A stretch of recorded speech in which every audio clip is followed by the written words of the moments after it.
আমি ভাটির দেশ, আমি পানি সংক্রান্ত ব্যাপার নদী নালা খাল বিল দিয়ে আমি কি আমার উপরে যে আছে তার কোনো ক্ষতি করতে পারবো? আমাকে বলেন। তাহলে বলেন কিভাবে ক্ষতি করা যায়? করা যায়? তাহলে ক্ষতিগ্রস্ত কে হয়? আমি হই। এটা তো অবভিয়াস।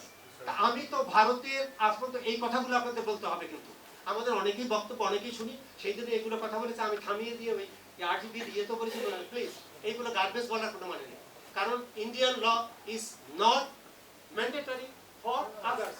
ইন্ডিয়ান ল বললে যে ইন্ডিয়ান ল আছে, আমি এই সকল কথা বলে মানুষকে কি বলছেন আপনারা? Indian law is for Indian, এবং তার টেরিটরিতে যতটুকু আছে ততটুকু। আমার নদী নালা নিয়ে আমি যা ইচ্ছা তাই করবো, তার কি? আমাকে বলুন, তার কি? ইন্ডিয়ার কি?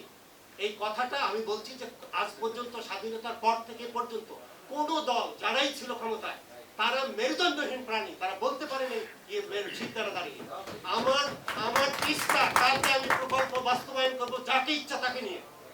আমি তোমাকেও অফার দিয়েছি, তুমি আমার প্রতিবেশী রাষ্ট্র, তুমি আসো না, হোয়াট টু ডু? আবার তুমি আমাকে মেরে মেরে দিচ্ছ।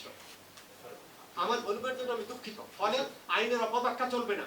অর্থাৎ যে আইন আছে, ইন্টারন্যাশনাল আইন, ওটা তো আছেই, ধরে নেয় ওটা একটা স্বীকৃতি যে এটা তারা করতে পারে। আমার ওখানে করতে হবে কেন?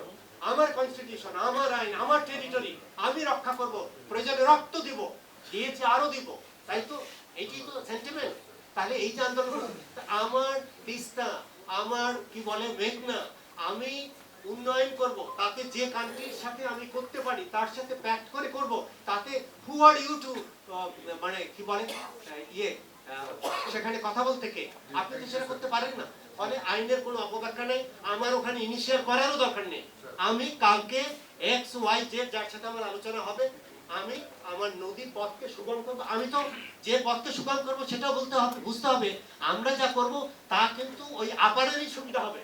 কারণ তার যে ওই যে পানি যেগুলো বেশি আসবে সেগুলো বে অফ বেঙ্গলে কিভাবে যাবে আমাকে বলেন।